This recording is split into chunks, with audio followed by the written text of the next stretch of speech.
I believe it's important for psychologists to come to these science and practice events, because we need to get together and reflect on the way we operate as psychologists and how we best demonstrate to other people how we operate as psychologists, and so share and learn from each other the knowledge and skills necessary to do that. Thank you all for coming. This is Kajal. Hi. Okay, welcome everyone. I'm Kajal Ruparel. I work for Capita People Development in consultancy. When I'm not doing that, I'm a committee member, and I've been busy organising this event, so I hope you enjoy it. The emphasis today is really to give you a taster of what action learning sets are about, how they work in practice, and we've noticed, over the last for about 2 years, there's been a huge growth in action learning sets, particularly within the public sector, and it's seen as a cost-effective way of developing people within an organisation. So I thought it would be useful for us to share our experience in facilitating action learning sets for a number of organisations, and we'll be talking through what are the key skills required in doing that. So today's emphasis, as I said, is going to be on how we apply an action learning set practically, and what are the key skills that are required. So you'll get an idea of what it's like to be in one, and also what it's like to facilitate an action learning set. Members were attracted to the event for a variety of reasons: to refresh their knowledge on action learning sets, to acquire some skills in facilitation, or just to learn more about it. I came to the session because I wanted to learn how to actually run an action learning set. It's something I'd heard about for years, but hadn't had the opportunity to actually learn how to run one.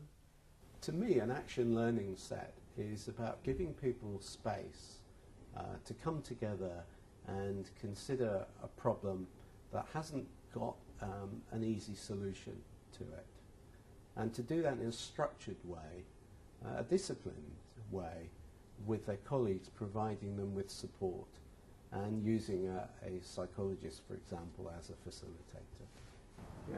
Simple example, I could think of somebody who said that they got into a managerial role, got very frustrated. In the past, when they used to shout at people, people did things. And they got this group that's rather intransigent about responding to shouting, and would complain about it. So it was, well, what could you do differently?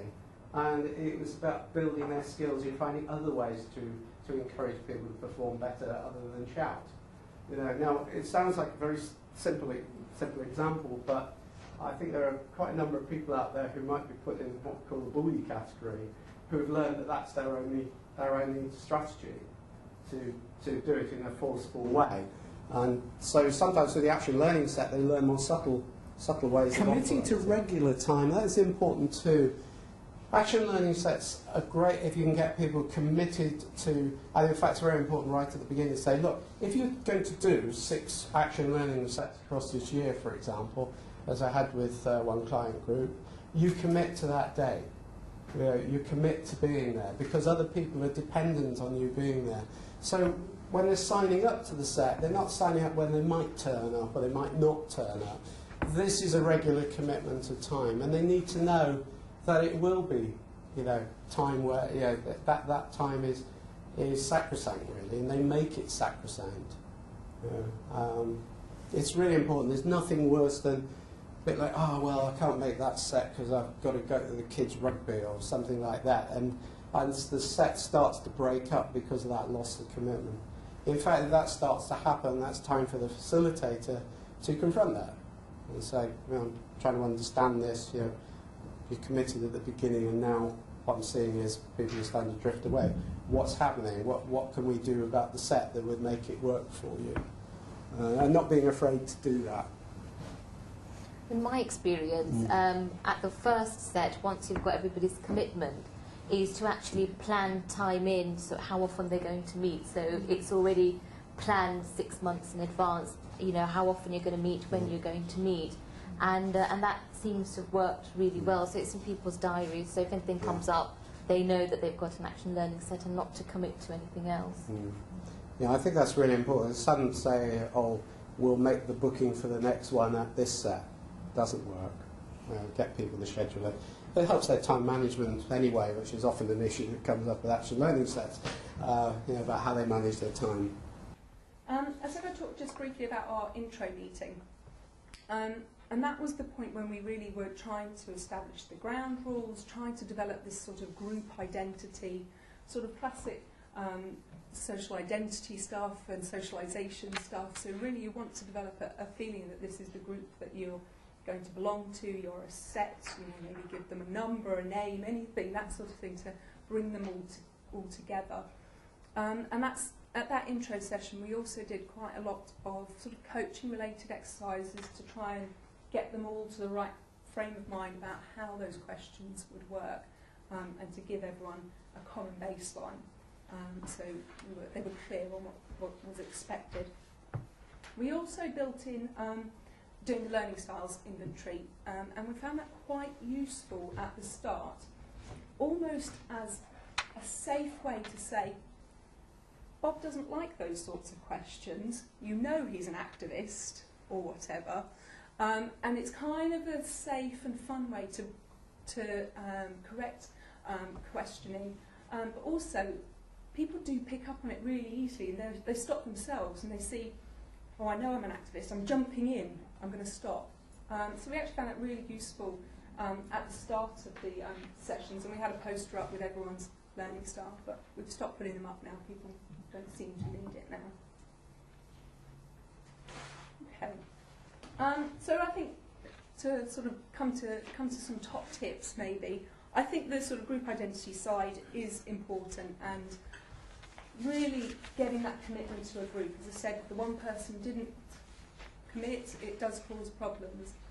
My way that I dealt with that, I asked the group really what they wanted me to do. I don't know if that's a cop-out or not really, but they wanted me to ask this person if he still wanted to continue, and he did, and so they welcomed him back because it was his decision. I think setting dates, it's such a simple, mundane thing, but you really need to do it straight away. And with senior people, setting the first meeting is always the hardest. Programming the one in a year's time is much easier. So you will have, if you think you can do it in 10 minutes, you're probably more like 45 to program a year's worth of dates. It's really hard. Challenge poor questioning early. If you don't do it early, you've lost all sort of credibility, if you like, and then it's contagious. But you'll find the closed questions go round the room when you haven't stopped it in time. And I was going to pick up on that point about the facilitator becoming part of the set, and you're just dying to ask your questions, and you think they're all going in the wrong direction, and you really want to. But I echo Kajal's point really, that don't be afraid to ask a question, because you've got insight too, but it's just the balance. You don't want to be talking all the time, really. We found our handbook useful. We found the very sort of structured approach useful. I don't think our group would respond particularly well to not knowing who was going to present when they turned up on the day. That's what I think. And also I found it quite interesting to allow the group to hold the individual, the action to account. I don't actually make many notes in the set, and I certainly don't write down the action that the person has decided that they're going to do. I would hope that the individual would, but I notice that the other set members are, because they're going to ask at the next meeting, you promised us you were going to do X, Y and Z. Have you done it? And so early on they might turn to you and say, what did so-and-so say last meeting?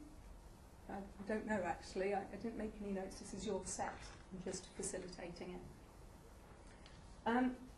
We have got some very initial evaluation stuff, but I actually got this email just before I came out tonight from one of my set members, and I asked them if I could share it, and I think it just really clearly shows the fact that they brought an issue, they discussed it, they came to some actions, and then what the value of those actions were.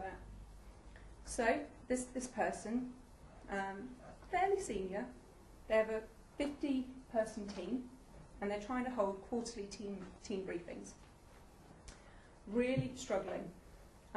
She's quite an informal person, but she's tried lots of different layouts of this team meeting, and really it was her on transmit and giving lots of information. She wasn't getting anything back.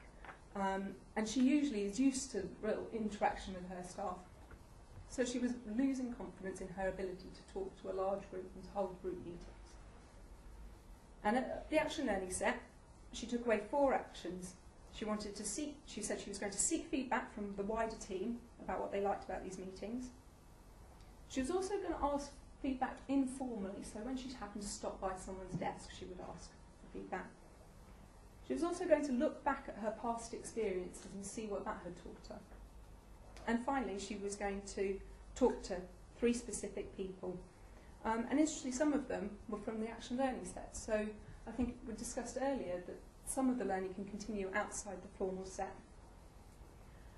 And she did do all of these actions. She lists what she did and who she spoke to and the feedback that she had.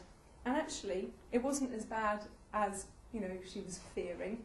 She was getting positive feedback from people, but they actually were a little bit afraid that large gatherings automatically meant bad news, and she never thought that. And so she can then set the expectations. We're just meeting about something normal. It's not, we're all going to lose our jobs tomorrow. At the end, and she just ends her email saying that speaking to other people reminded me of how confident that she had been in the past in team meetings, and that she was grateful for all the feedback and thought-provoking conversations from the action learning set. And she says at the end of the 2 briefings that she's just conducted, she felt happier about how they went, and she will utilise her experiences in the next team briefing, which she hopes will be much more relaxed and informal, and that she's even bringing in a guest speaker, and she thanks the set for their input. So I just thought it was a really beautiful illustration of the power of very simple questioning, really, and that's in a follow-up session, it would be really great if the facilitator could actually demonstrate how to run an action learning set. It would be like behavioural modelling. They would run the learning set and we would sit around the outside and watch as though looking into a goldfish bowl. Future events include knowledge sharing sessions where we invite members to talk about topical issues that affect our profession.